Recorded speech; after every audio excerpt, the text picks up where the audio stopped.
What's going on, everybody? Happy Wednesday. Hope you're all having a good day. Pop on in your questions or thoughts in the chat whenever you want.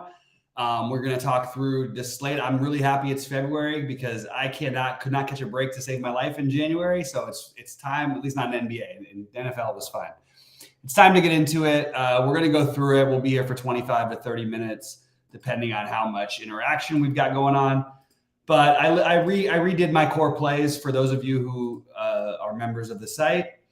And I suggest you check them out because as of right now, and it's of course ever changing, and it can't be updated all the time because there's going to be guys at 6:30 and all that stuff, or 9:30 Eastern, that are going to come up. But the things I really like, I've really come on to. I think I'm playing Şengün. I think he's going to have some ownership, but I'm into him. I like Tre Jones a lot. Also a guy I expect to have some ownership. I like Wiggins and Thompson from the OKC game. From the Golden State game, Golden State, Minnesota. There's a funny opportunity here we have to possibly do like the all revenge stack. You could do it. Like you have or the revenge stack. It's not the all revenge stack. It's like just a few of them, but it's big ones. It's Kyrie going back to Boston, Wiggins back in Minnesota. And then I had one more. I got to just remember what it was off the top of my head. I can't seem to think of it at the moment. But I do think that there are some interesting ones for that. I really love Cam Johnson and Chris Paul tonight. I'm not spending all the way up, and it's weird because if I am spending up, I'm going to double spend up and take some shots on some of the finish value. Embiid would actually be my favorite to spend up for. Just I think is the highest upside, and I think he's playing with a little bit of a chip. In general, and I think he's trying to win the MVP. So I do like Embiid quite a bit. I've got him in about half my lineup. He's not my biggest buy-in right now, but I'm considering redoing that. I also think like Paolo on the other side. We just saw him put up a monster game against Philly. I'm not sure that he'll do that again, put up 49, but he's 6,700. All of the Orlando guys are kind of playable, so you have a nice little run back if you do want to go that route. And I want to see, so that's basically my core guys are written up there on the site. I'll do the overweight, underweight real quick, and then we'll get to questions and talk about, game stacks and whatever. For what it's worth, before we go through the ownership and who I'm going to be higher or lower on, I do like a lot of game stacks tonight that I think makes sense. I think that Golden State, Minnesota, and Sacramento, San Antonio are my favorites, along with OKC and Houston. Basically, all three of those games I think are really, really stackable, and you can make a good argument for more games. Those are just my three favorites. The highest ownership, so the guys who are getting really high predicted, I'm still a little confused at why everyone looking like they might play Jaylen Noel. I'm not really sure that's really going to happen. I think it's just one of those things that looks like good, but it doesn't make a lot of sense to me. Harrison Barnes, I'll be a little bit underweight. I'll be underweight Jaylen Noel. Probably going to be overweight Deshaun Nix. If I'm not playing Nix, I'm probably going to play Tari Eason in some lineups. They'll use him as the point also. Unless Josh Christopher's starting, in which case I will go back and take a shot on that, which feels bad, but feels better without Jalen Green in the lineup. Paolo, I'm a little bit overweight on. Jordan Clarkson, right now I'm right with the field on. I do like him. Tough matchup, but the price is very tempting. Tre Jones, I'll be overweight. Fred VanVleet, I'll be underweight, although, again, another guy I like that I'm just not getting too much of. Fred VanVleet versus Chris Paul, for example, is one I struggled with, but I ended up on Paul partially due to ownership. I'll be underweight Lauri Markkanen. I'll be underweight Torrey Craig as of right now, although I don't mind him. I'll be underweight Mikal Bridges, underweight Sabonis, underweight Fox, even though both of those are really strong plays. I'm not sure where Bol Bol's projection is going to end up right now. He's looking like popular, but I think that was when Wendell Carter was considered possibly out. So I'll probably end up like a 10% of Bol Bol. Maybe not even that high. Kevin Huerter, I'll be well overweight on. I'll be underweight McDermott. I'll be a little bit overweight on Giddey. Overweight on Gobert. Underweight Josh Richardson. Overweight Jeremy Grant, overweight Andrew Wiggins, overweight Chris Paul, overweight Klay Thompson. I don't know what to do with Podol. They're just not giving. I just have a feeling tonight he's going to end up getting the run, and I'm a little irritated by it because I think that if he gets anywhere near 30 minutes at 5,500, you've got to play him. but it's just hard for me to give him 30 minutes when he just never plays that many. I mean, he's projected for 26. That seems about right. But it often is 18 or 20. So it's a little bit tricky with Podol tonight. So I'm going to have to revisit that one. Şengün, I'll be well overweight on. Franz Wagner, I love him as a player. Probably going to be a little underweight today. A little underweight on Kyle Anderson, even though I like him in this matchup, and I might revisit that one. Underweight Josh Hart at the moment. Don't mind if I end up changing my mind on that one. Underweight Precious, underweight Jaren Jackson Jr., underweight Tobias Harris, although I may change my mind on that one. And then overweight Cam Johnson, overweight Malik Monk. Those are everybody double-digit owned, and then I'll be overweight Embiid. Those are the double-digit owned guys that I've got on my list. So that's sort of a quick rundown of what I'm doing. Let's hear some questions. Let's pop in some thoughts, and let's see what's happening. I hope some of these questions came after I just said my stuff, because what's up to K9, my man over there? Good to see you. Good to see Gabe and TJ in there. Naz Reid is automatic if Rudy sits. Yes, you're playing Naz Reid, assuming that he starts, even if he doesn't start, but I don't see why he wouldn't. So Naz Reid, yes, if Rudy sits, no question. Shea or Curry, slight edge to Shea, not playing either, personally. Carter is starting. Yes, I know. Thoughts on Şengün? I love Şengün. I think Şengün is a tremendous tournament play. I'm a little frustrated at how popular I think he's going to be. So that's the only real argument I have to fade Şengün is the ownership, because I've been saying this about this guy forever, about how talented he was, and he can do everything. Like, I actually think he could, probably one of your best bets for a triple-double tonight. And 8,800, everybody, might look at it and go, whatever. Look at Şengün's game log, and then you throw Jalen Green out of there, and you add the great matchup against the Thunder. It's really hard not to have a lot of interest in Şengün.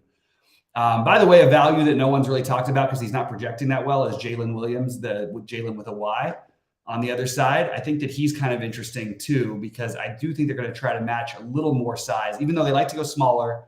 But Jalen Williams might be able to play 20 minutes. And he's played, for what it's worth, he put up 29.5 the other night against Golden State, put up 19.5 the game before. He's 3,300. Maybe an extra minute boost would be enough for you to talk yourself into playing him. I'm not doing it at the moment, but I don't mind it. What's up to my man, Nick Nelson? Lillard or Kyrie? It's Kyrie for me. Lillard is behind Morant for me. If Bane is out, I don't. We need to know about Bane. He's a true game time decision. But I love Morant anyway. And for anybody who hasn't noticed, all these guys, we've had results all over the place, but the studs have been pretty great lately, and Ja has been one of them. So I will go back to Ja on another plus matchup before I play Lillard personally. But if you want to, they just have different routes of getting there. Like, it takes Lillard having a crazy shooting night and all this stuff. Ja's just going to do it if there's no Desmond Bane. So that's who I have ahead of both those guys. I do think Kyrie is a really interesting play going back to Boston. What's up to Forrest? Yeah, see, I think that's an interesting thing. Like SGA, Paul, FEV, and Curry. Yeah, that's fine. It's very hard for me to justify sometimes with Curry. Now, the matchup is good. He's going to be low owned. But what are you really like when you're playing Curry in general? It should basically be something either narrative driven, players sitting, or you just want to take the low owned guy, because I do think that Curry has a much, much higher bust path than any of these other guys we've mentioned do. But at the same time has a monster ceiling if things break right. I'm a little struggling with the Curry thing myself. I just prefer Ja. I do like Shea in this matchup. It's really, really a plus matchup for him, but I don't think I'm going to go there, even though he's been consistently good. Like, again, we're not really getting ceilings. 10-2 for a guy who's putting up 50s every game. Sure, that's well and good, but give me Embiid and give me a shot at 80. You know what I mean? That's just the way I look at it personally. So that's my reason for being a little bit less on some of those guys. Yeah, I think that everybody on Golden State is in play, as Forrest is pointing out right now. And I am siding more with the Klay Thompson, Andrew Wiggins guys today than I am with Curry, and it's all price related. Sabonis, with the question mark from my man Nick. I think Sabonis is a legitimately good. There's so many good plays, so I can say this over and over again. I'll just tell you. That's why I started off by saying who I'm playing. I do think Sabonis is a really good play. I didn't end up getting too much of him in my builds, to be honest with you. My argument is probably that if I can, I'll try to find the 1,300 to play Embiid because I think the ceiling is so much higher. And Sabonis is another one of these guys who I absolutely love. But once he gets to 10K, how much upside are we dealing with for a guy who hasn't hit 50 fantasy points in 6 games? It feels a little forced, even though it's a good matchup. And he's playing a ton of minutes in these games, 40, 43, 27, 43 and a half, 41. These fantasy points are just, they're never cutting it. So basically we have a guy who's put up one number we would take since mid-December. So yes, the matchup is plus and all that stuff. But do you really feel comfortable rostering that guy who literally has had one game and we were going on 2 months now that we would even take for a month and a half? For me, it's just I would rather fade a fairly chalky-ish one and play something else. I like Ayton. Yeah, I'm in on that, Ladson. I do think Ayton is completely viable in a double center build for sure. Let's see what else we got. How do I think the field will play the shooting guard position? Optos are going to bring Noel in to feel like it playing. I don't know if this Noel thing, this ownership, it's something about it feels fishy. I'm not buying that he's going to be as popular, and I'm not really sure why the projections like him as much as they do.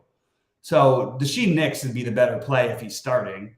And as of right now, that's, until I hear anything else, that's sort of what I'm assuming. They don't have another point guard. They can use Tari Eason as a point guard, but you'd think that Nix and Eason would split up those minutes and they would both play together even some as well. So that's the way I would look at it, is playing one of Tari Eason or Nix.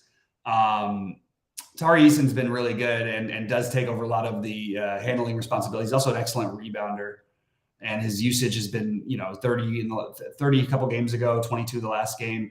Been right in around that 20 mark over the last 8 games, and now we have no Jalen Green.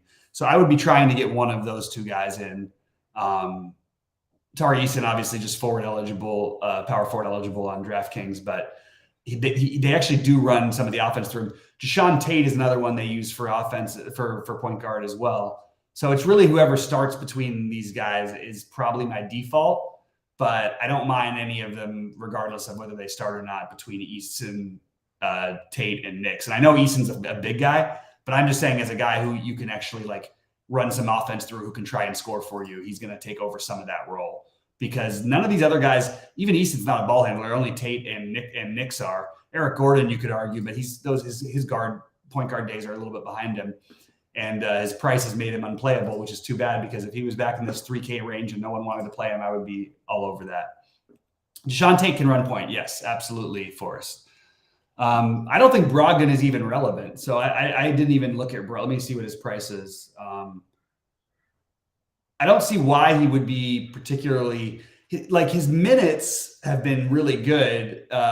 He had the overtime against the Lakers, so that was an extra 5 minutes. But 34 against the Knicks. I actually think that Brogdon is fairly priced, but not a guy who's on my radar tonight. With no Marcus Smart, you'd think that it would be a little bit more interesting, but I think he is. I think both he and Derek White are fine. I just don't have either of them as priorities of any kind. Keep popping in questions, guys. Love going rapid fire. If there's anything else, keep going. We got some more time to handle this. Sorry about the drilling noises in the background. They're doing some work on the new house, and keep firing them on in. Let's keep this thing moving. Other things I'm looking at today. I still have this weird when they're searching for value playing some Isaiah Joe. He played 25 minutes the other night. The minutes have been interesting, and he's got upside. He just has to get hot a little bit. He's an off the board guy I'm using a little bit. Using, as I mentioned, a little bit of Giddey, a little bit of Barnes, a little bit of Ayton. I have a lot of Daishen Nix. I like him as a player anyway. But and again, not the point. They don't have the point guard thing, but it does feel like a little bit scary. I mean, this guy played 36 minutes in a game and put up 5 fantasy points. That's almost impossible. Literally, almost impossible to do if you ran it a million times. So I'm a little bit nervous about the Knicks thing, but that is just truth be told where I'm at right now. Any love for Gary Trent on FanDuel? Yeah, I think he's fine. I think Gary Trent is completely fine. Absolutely. I know the Knicks thing is a worry. But he's 3.5K and he is shooting guard eligible. I don't really know how else to put it than that, you know. And I mean, and it's not like we don't play other guys with this usage rate, you know. And his usage rate also don't forget, like most of that usage is with Jalen Green and Kevin Porter Jr. Of course, he's not going to go nuts with those guys playing alongside him. Now he's really just got Şengün to worry about because none of the other guys are really offensive-minded players. Sure, there are other players with a shot at a triple-double, but there's nobody like I have targeted trying to find it. Embiid would be another one you could consider for a triple-double. Maybe Kyrie. The rebounds come and go with him. Chris Paul.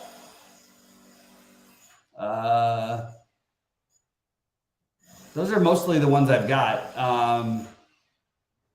Could you get a throwback Draymond game? Maybe, sure. Those are the ones who stand out to me anyway. I'm not making any prop bets today, so I don't have any of those things too much. No, we do golf videos. Sheets is supposed to do one this evening, but if not, I'll try to do one.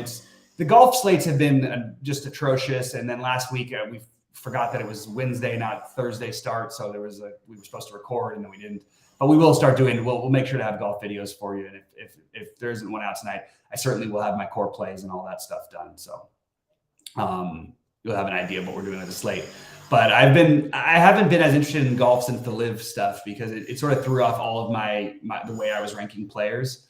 So I'm kind of a little bit trying to just toe my way back into it. Let's see what else we got here.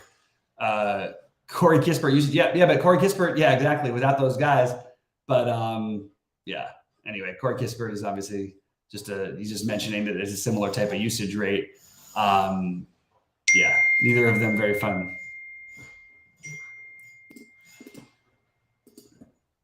All right, guys, keep firing them in.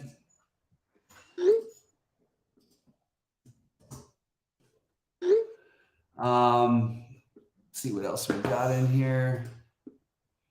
Any Kings players? So yeah, I actually prefer Herder by a little bit to Barnes, and some of that's ownership related. I like Keegan Murray a little bit because of the ownership being lower. I'm not as high on Sabonis as other people are, and I'm not as high on Fox as other people are, but I would pick Fox over Sabonis if I had to pick one. I just happen to like Chris Paul a little bit better. And that makes me a little bit nervous to say because you think of it's just Chris Paul in this role. If the game is close against Atlanta, you got to imagine that he's going to have a decent night. And I don't feel like he's hurting me almost ever, and I feel like he might be able to put up like a 55 or 60 in this matchup. All right, let's see what else we got here. Are you looking for the crappy San Antonio values at Langford? No, I'm not interested particularly in San Antonio's value unless anybody else is out. The guys who I do like, I like Trey Jones. If you wanted to play the San Antonio guys, I'm not going to fault you for it. I'm not playing roulette with them again. Langford, if he's out, then that changes things a little bit. I do think McDermott becomes a little bit more interesting if he's out, but not what I'm trying to do.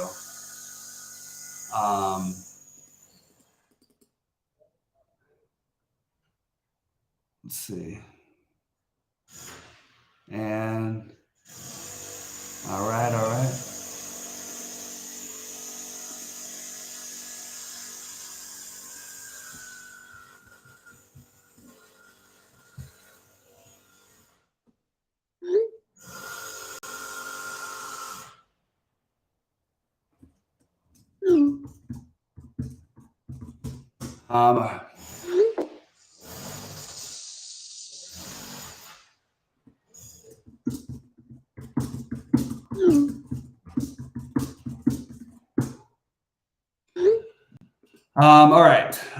Bane is in. Good job. Morant fade. It's not a big fade, and no one's playing him. I still think he's kind of an interesting tournament flyer, but I'm probably not going to end up playing him in my serious buy-ins.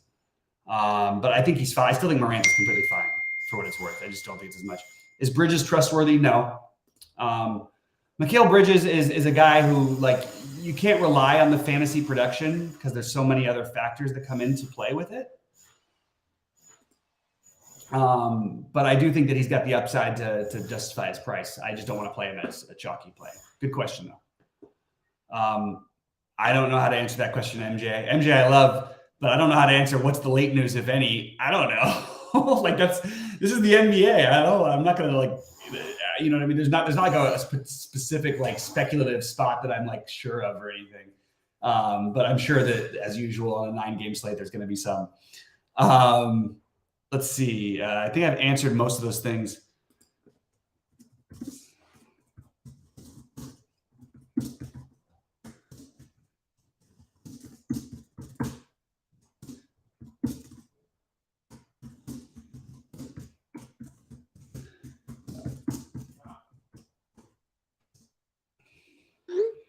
Yeah, I just don't know how to answer those questions.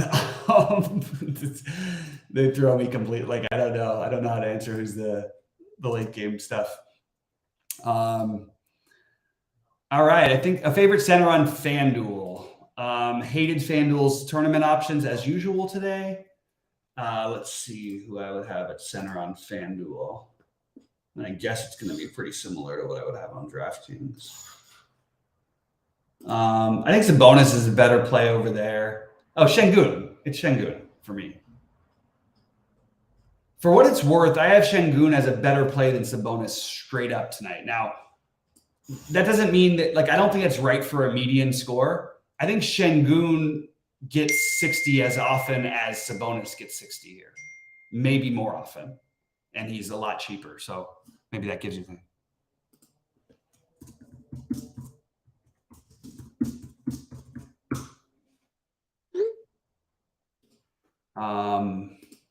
What else do we have?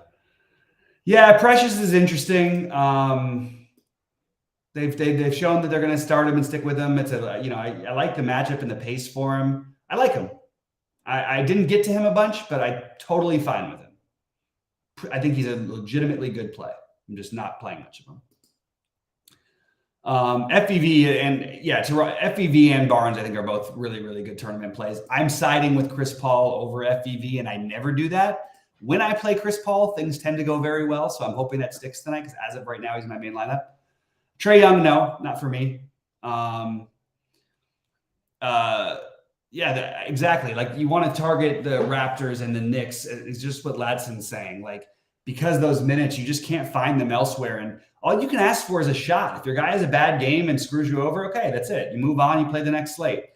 But when your guy gets cut and he only plays 20 minutes or something like that, and you're expecting 34, that's when it really feels frustrating. And you feel like maybe mistakes were made, unless it's a blowout or something like that.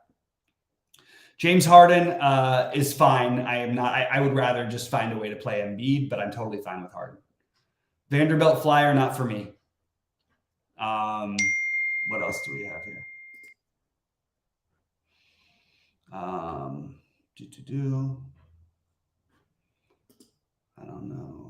don't know if there's anything else before I get out of here. So, guys, with all that said, I hope everybody crushes it tonight. I hope that you guys make a fortune. And I'm going to be in Discord all night, and I'll be happy to answer questions. I like the boldness, Yannick. The Jalen Williams and Tillman. By the way, there is a non-0% chance that Tillman could start tonight. Like, don't throw that out the window. That's completely possible. I actually could see Tillman playing some minutes tonight, so I don't mind the Tillman idea. By the way, even not starting, like, it's still 25 in 3 out of the last 4. I'm not going to fault you for getting weird with it. And we've also seen centers have big games against Nurkic. It's a wild, crazy play, but I can get behind it. Anyway, I appreciate all you guys, of course, and make sure I'm gonna enter this our betting a new site that I'm working with, and it's pretty awesome, and it really helps with straight sports betting. It'll tell you all your strengths and weaknesses. It's really incredible, and I'm gonna attach it. It's called Better Takes. That's our Discord link. Jump on in, get into some free contests, and let's make some money, guys. Let's do it, and good luck to everyone tonight.